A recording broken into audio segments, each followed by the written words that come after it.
Okay, you can start.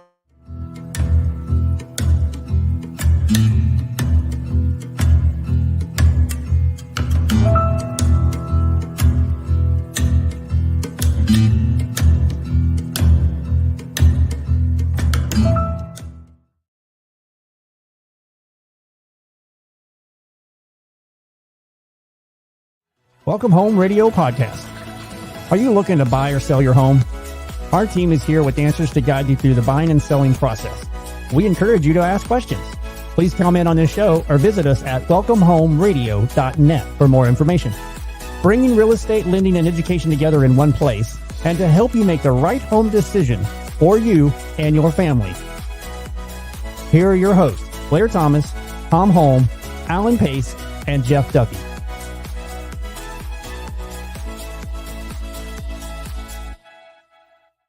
And welcome to Welcome Home Radio, where real estate lending and learning come together. It is August 30th. We've been talking about first-time home buyers, and we thought it would be a great discussion to have to look what neighborhoods, what are the aspects of neighborhoods that these buyers need to be aware of? What are you as a homeowner, maybe you need to be looking at aspects of your neighborhood, and are they living up? Are they good? What do they impact maybe? If you're considering selling, so many things about this conversation could be of value. So bring your questions, comment, like us at welcomehomeradio.net, share us with your friends. You know somebody's possibly looking to buy in the near future. Hey guys, morning. Want to welcome everybody. Hope everybody's doing well and staying hydrated and cool out there. Record-setting August, as I understand it. We're going to be setting the high for the average of the month this year. So everybody staying cool out there? You can't. Oh, you can't, huh? You just can't. Unless you're out there before the sun comes up. Or you just don't go out there. There you go. There you go. I think that's where Tom is at. Drinking a lot of this stuff. Tom is sitting very still in the breeze and the fan. It's blowing on him very, very patiently. That's why he's so smart. Yes, we see it, Tom. We see it. Hey guys, let's talk about the neighborhoods. I mean, first-time home buyer or anyone really looking at the neighborhood. One of the top things I always find is, again, lifestyle.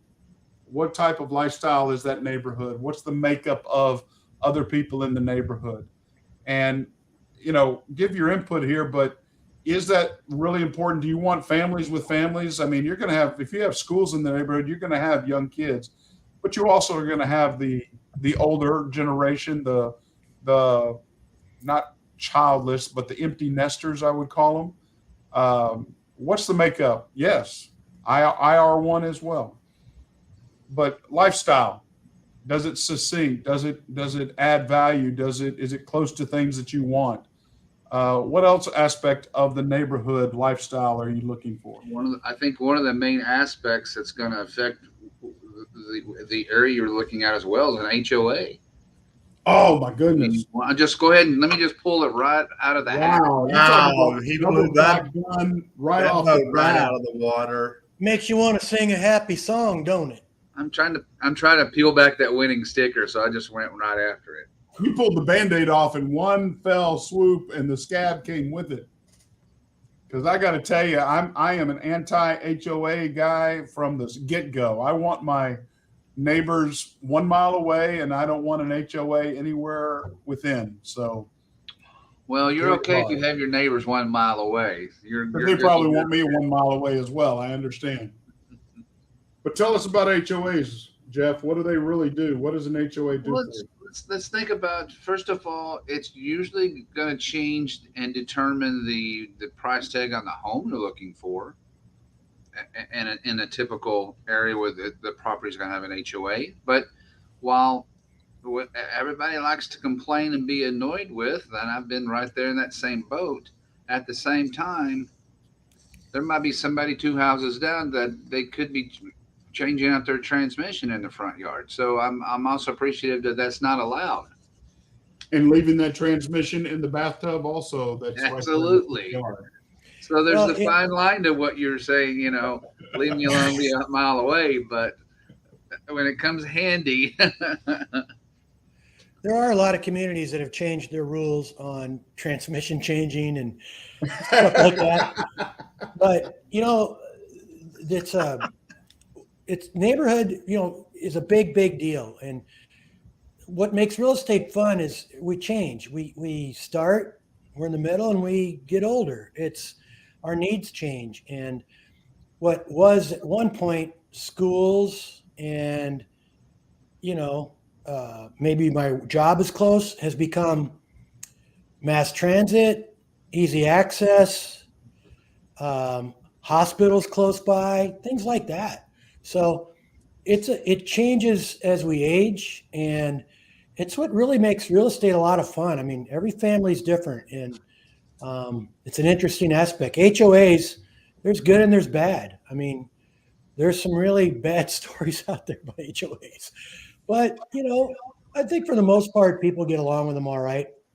But when it comes to lending, Blair has to get involved with that because that can make a difference in how much you can buy.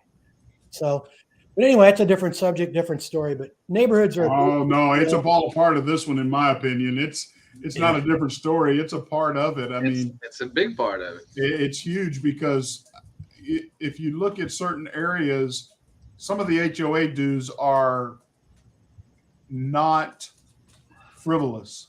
It is, you're talking $5,000 a year. It's just amazing how much some of that can be. But I think there are a lot of good that HOAs do, but I'm sorry, sometimes there's a lot of bad. Keeping the neighbor from painting the front door pink to no, you cannot put up an 8-foot fence because you want privacy around your pool. That's not going to work. We require 6 foot only. I mean, there's certain things that happen or do. It's good and bad. You have to take it with it all. Tom, did you have HOAs back in the caveman days? Usually there was some restrictions as far as what kind of cave art we could put in the cave. And the stonework. What about the pets? And as long as we can make them bear proof, so that type of thing. Oh, okay. Good deal. Well, HOA fees are affected by inflation too. They're going up. And, the cost for these things, if you're in a townhome, it's high because they're doing everything. You don't do anything but live there. When it comes to other, subdivisions, you might have pools and health clubs and all sorts of things, and those are high. But you kind of get what you pay for in that aspect. Or you could move to a neighborhood with no HOA and put in your own pool. Have you seen the cost of a swimming pool lately? That is 6 figures. So, it is what it is. But Blair, to your point, I know a lot of people that absolutely no, I don't want an HOA. I also know people that get into neighborhoods that don't have pools and health clubs and all the things like that, rec centers. They just pay, $100 a year to do the flowers in the front. Somebody comes and puts flags in the neighborhood during the 4th of July, things like that. So HOAs are all over the place. And the good part about, at least where we live in the Dallas-Fort Worth area, is you have a lot of choices. You don't want to be in an HOA. There's a lot of areas that are not HOA. And if you want to be in one with all the fancy stuff, we can find you that. And if you want to be middle of the road, that's available too. So we're kind of blessed with that in this area. Hopefully we brought it out that HOAs are important. You need to be aware of that. And it should not be a surprise when you write a contract on a home offer, what is the HOA dues and how that can impact your loan. So be aware of that. Again, lifestyles. I think schools, especially for families, that's a critical piece. Elementary schools. My goodness, we had a past president of a board of school district. How important is how many elementary schools do you have per school district compared to the geographical area and the population of that? You've got to have a certain number of elementaries feeding into junior high, feeding into high school, right? Is that the way that works? Mm-hmm. Tom? Well, that's the math on it. I know Frisco ISD, it requires 6 students per every school. and then that's 12 students for every, that's elementary school. That creates a lot of schools. So yes, if the concept is, and of course with schools, you get to some communities where they don't want to have a second high school, that type of situation. And these are things that, again, people moving into certain districts and moving into a district for the schools, when they move into those districts for the schools, they don't know about, it's the responsibility of that realtor. And that comes back to Alan, I'm sure knows this very well.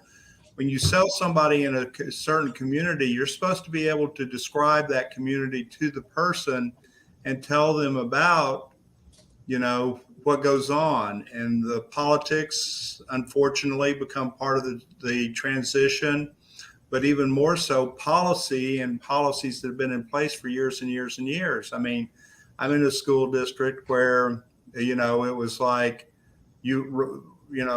build a second high school? No way. No, we're not going to do that. Everybody needs to go to one high school. Well, the one high school that was built is limited as to how many students it can carry safely. And you can't just expand suddenly into another space when you're out of space at a school. So those types of philosophies, they have to be expressed when you're buying a property. And this conversation about community, schools are a big driving force when we make decisions on where we buy homes. Yeah, if you start seeing those little trailer houses outside of school, your taxes are going up. You're getting ready to get another school.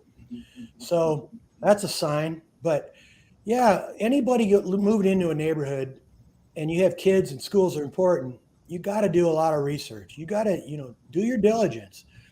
Realtors can help, but don't rely on a realtor to give you everything that is going to matter to your life, because your life's different from the next person's life.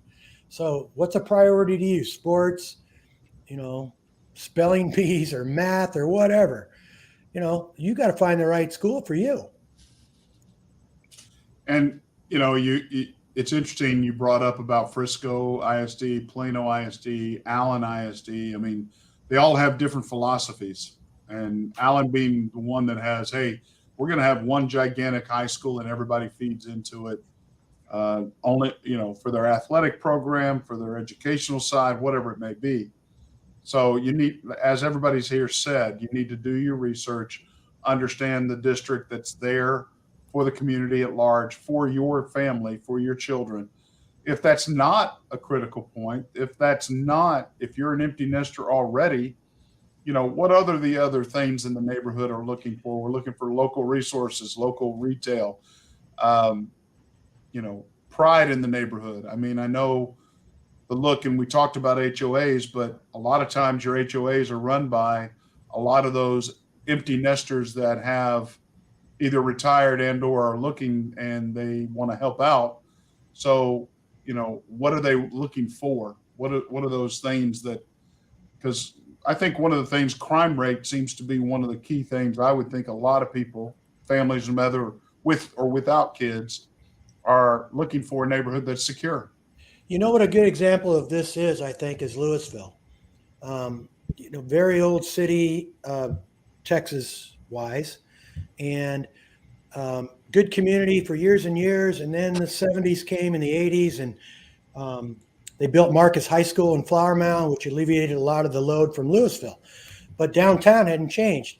Well, in came mass transit. And all of a sudden, townhomes popped up, different buyers, single people, and they just want to come home and go to work. That popped up all around it. And the downtown's been revitalized. Louisville is a completely different community than it was 30 years ago. I mean, completely. And I know you can say that for about a lot of communities, but mass transit made a big difference in Louisville. I experienced it, living in Flower Mound. So I saw the difference it can make. You can buy a really good steak downtown Louisville now. And I'll guarantee you, 1985, that wasn't the case. So anyway, I think, age of people, how things change make a difference in somebody's life and what they're looking for. You're done with schools. You went out of the city. You're tired of the noise. You want to live a mile away from Blair, because you don't like neighbors. Well, you don't either anymore. So get on out. It's again, what I think makes real estate a lot of fun. Everybody is just different. Well, and I guess mass transit, I hadn't, being in Texas, we all got our own vehicles. We all got our own ways around, but I guess that is a challenge for a lot of people, especially Californians moving here and from other states as well, getting to Texas as soon as they can. And it makes life interesting. But I think, one of the aspects I got to believe that is critical is crime rate. I don't know where to go look at it. I don't have an idea if you just look at the local PD reports, or if there's does realtors have a information? What can they look at? To me, it's just, I don't know. To me, it's a number. It's like a chart. It's data, but you got to experience it. I tell folks when they, before we even look, they have an idea where they want to be. Go to that area morning, noon, and night. Experience it. Drive it at 10 o'clock, drive it at noon, drive it early in the morning, check out traffic patterns. If they see things they're not sure about, then ask more questions about things they're not sure about. But crime, there's stats out there and there's websites to look at, but I've never found them very valuable. I don't know. I'm not that chart guy. I like to. I have one that a recent article that popped up that I'll send you that has a link. Oh, I can send you a bunch of links, but that's my point. They're just stats, and I don't know. I'm more about experience in the neighborhood before you move into it. I understand. Anybody else on that, on crime? Because we brought out about public transportation, we brought out about crime and HOAs. But I think one of the other things that families and/or people look at is outdoor activities, parks, downtown. We brought up about that aspect. We want to have a place that's living, that's breathing, that Sunday through Saturday that is, we're not locked up behind closed doors. So outdoor activities, parks, festivals. Everybody loves Addison during 4th of July. Of course, they call it Boomtown. Yeah, community. So what other aspects of that outdoor activities are you looking for to be able to jogging trails, biking trails? Lakes. Dog park, you said that already, didn't you? Oh, no, I didn't say anything. I thought somebody else would bring out about dog parks. Good job, Jeff. People look at that. Neighborhoods create their magazines around those trails. Well, for me, it's golf courses, guys. That's the aspect. That's how I go around the Metroplex. Oh yeah, that's close to Sherrill Park or Stevens Park, or oh yeah, that's over next to the Colonial, or so. And Tom, you can quote me on this. The population is aging. Well, that was what I was going to bring up, since you were going to probably bring it up for me anyway. Because we thought you'd forget it. No, I'm there. I'm just okay. saying. Thank you for reminding me.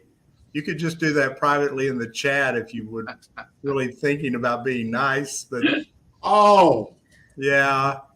But as my wife and I have had active conversations now for quite a bit of time over moving into a senior community type situation. And Rubson Ranch, of course, is one of those places. But we were down in Austin this last week. We were down in that area of town down there in Austin, and visiting a couple of our friends up here in Dallas that had moved down there specifically into one of these over 55 type settings as far as that goes, and had bought a house. And it was just this wonderful community, beautiful homes, but it was all pretty much cookie cutter type, going back to living in a similar subdivision, 5 different or 6 different elevations type homes. And again, their house is beautiful, and I'm sure it cost them a fair, pretty penny to buy. But I thought to myself, why would I want to move from where I am, where I've got the house the way I want, that's on a unique, more than nearly, 3/10 of an acre lot, that where my garden is, and start this whole mess over again. And so those are types of situations and concerns that, yeah, I could sell my house and I could get it, a pretty good dollar for it. It's got its unique bit, but then if I go buy one to accommodate that type of having a similar community around me, is that better for me? And is that better for my family? And is it better for my family that wants to come visit me from time to time, which is hard to get them to do, period, anyway. Yeah, and a senior community is only 55, and that's not that old anymore. I mean, I got friends that live in Florida. They're in softball leagues and tennis leagues, and they're very pickleball leagues. They're active. I don't know how active. I don't know what kind of thing you were looking for, Tom, but I got a lot of friends that are down there, and they're enjoying life, and they're active, and they're in, it's just different. So the other thing is the hospitals and the care for the elderly. That's important as you age. And so you don't really have to be in a retirement community to experience that. So, but it's an important subject, and baby boomers are still a good portion of the population right now, and aging, needing more hospital services as we go. Outdoor activities and access to medical care. That's hard for veterans because some of the hospitals don't service those. Some of them are. I have to say, but I think those are critical. I agree. Access to medical care and the development. Senior living. It's interesting how those have popped up around the North Texas area. And you can actually buy a townhome inside a senior community. And they're very successful. Yep. Because we're just talking about the baby boomers and making some downsizing and making some changes. Baby boomers are still taking care of their parents. We're at a point that's happening in a lot of number wise. Yeah, some baby boomers are needing to be taken care of as well as taking care of their own parents. Well, some are still taking care of their kids too. You could have kids and grandparents. Hi, I need to work another 25 years and we'll be fine. Yeah. Yeah. I think neighborhoods, community, it's a big thing. And, we didn't even talk about religion. Don't know if you're supposed to, but a lot of people want to get around, where their faith, where they, what they believe in. And there's that. And so there's a lot that goes into community. A lot of people like going a mile to the grocery store. Others don't want to live anywhere close. Same with schools, like Blair said earlier. I don't mind being across the street from a school a lot. Most people don't want to be anywhere close to a school, but yet they want their kids to be in that school. So I don't know. It just different strokes for different folks. But well, I'm going to share one aspect that I think goes unnoticed, or I think we discussed it a little bit here, but with the energy situation taking place on a regular basis, it seems like on, concerns, whether in the middle of the summer cooling down with AC and or warming up during the winter with freezes. Do you realize a mile from a fire station or a mile from a hospital that the power will stay on in those homes that are close, and that they will not go down because they are not allowed to? True. There's extra value in that, as well as looking at homes that you're going to possibly purchase. That is a huge asset in buying a home, that you will not lose power to your home due to the fact that you live on that same grid as that hospital or fire station. It's true. It's 2 below zero here in Dallas-Fort Worth, and I'm not stuttering. Everybody's power was coming on, going off, or staying off for a day or 2 or 5. My sister down in South Central Texas, their well froze. Lots of damage to that equipment. But we just did our best to have people over. We didn't lose power. We live right around the corner from the fire station. And I'll never complain about the siren ever again. Right. Okay, what time it comes on. Every time I hear it go off now, I think music to my ears. I'm like, oh, yes. Yeah. What a selling tool for selling your home, or what you should be looking for in buying a home.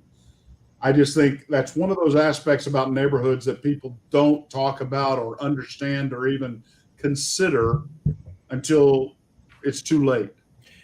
It started coming out in conversation after that horrible freeze we had 2 or 3 years ago, whatever. I don't even know when that was, but it actually did. And it's so true. And now Texas makes a lot of headlines with our grid, right?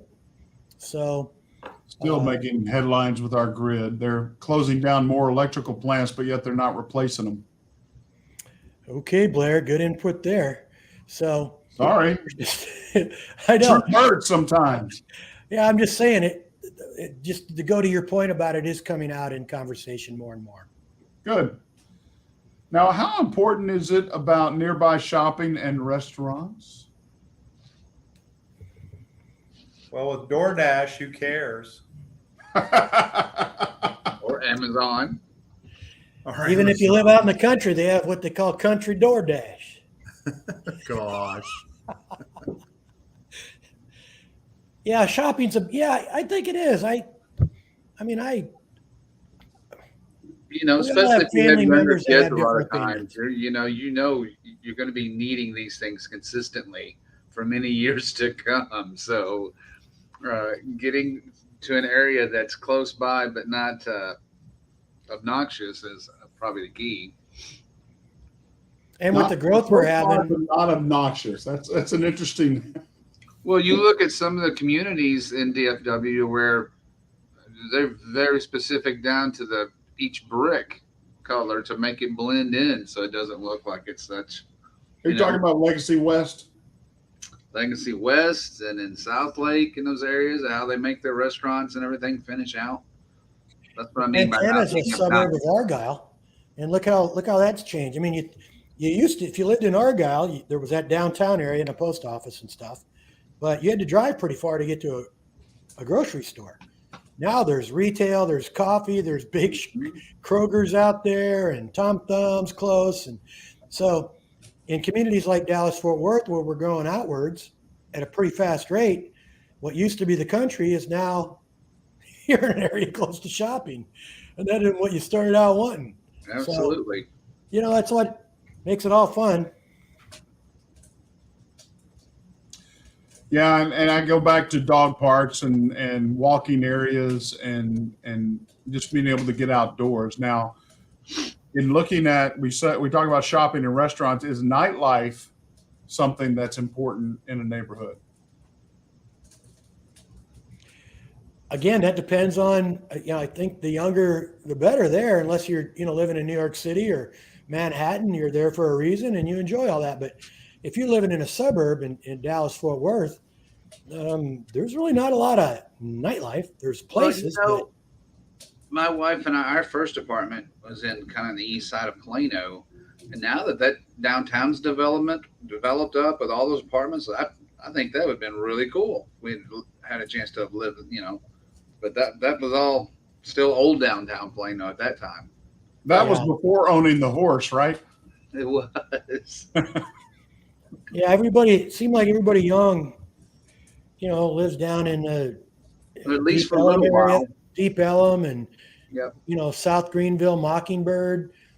You get to Capel. I mean, it's closes at about 9 or 10 o'clock unless you want pancakes. Hey. Well, hay is for horses. I don't know. What was all that about? Rolled up. I understand. Sidewalks are rolled up in Plano as well. Yep, in most suburbs they are. Hey, we have our own community theater now. We built a presentation place where we've had all sorts of good stuff in that building. Are you going to do Shakespeare in the Park for us? I'll come to that. No Shakespeare in the Park yet. We don't really have a amphitheater outside, but they don't have any room for a park anymore. It's like It's pretty much the parks that are going to be parks are parks already. the open spot has got a fence that says property of DFW. Big field. Big field, a little concrete on it. Yeah. Well, I think entertainment is, again, we're blessed here. If you're wanting to stay out all night and do the nightlife thing, there's plenty of places to go in Dallas, or Fort Worth. I love Fort Worth. My God, you feel safe in downtown. I mean, at least we always do. We go downtown Fort Worth. Maybe we'll go to Billy Bob's, or we'll go to one of the restaurants to eat, or just hang out. Never feel threatened at all in downtown Fort Worth at night. I mean, we never have. And Dallas is different. One of the things we talk about, and we talked about, transportation, but we didn't get to the aspect beyond that, which I think Dallas-Fort Worth Metroplex is very blessed by, is that we have international travel as well. We have train transportation, Amtrak coming right through here, but then we can literally fly coast to coast and/or even direct internationally, both ways, east and west. Yep. So big deal. Some of those aspects are worth, because I know a lot of people in Arkansas have to drive an hour to Little Rock before they can travel by air just to another 2-3 states over. Sometimes it's worth driving instead of flying, where we have that aspect right here in our backyard.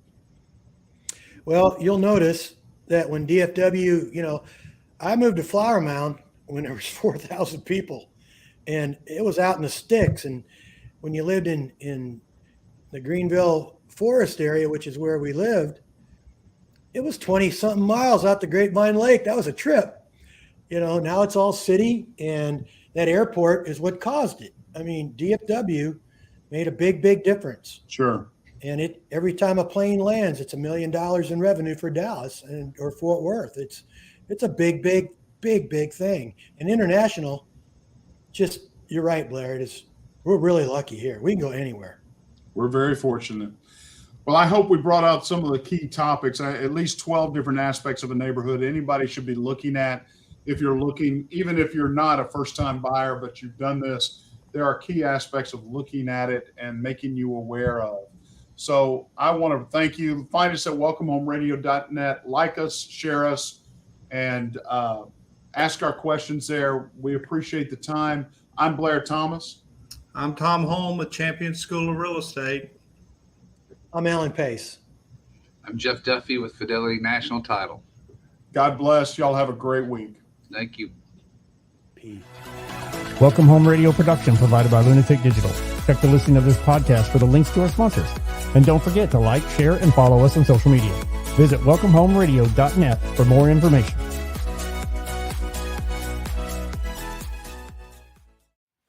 This was a Lunatic Digital production. Visit lunaticdigital.com for all your digital needs.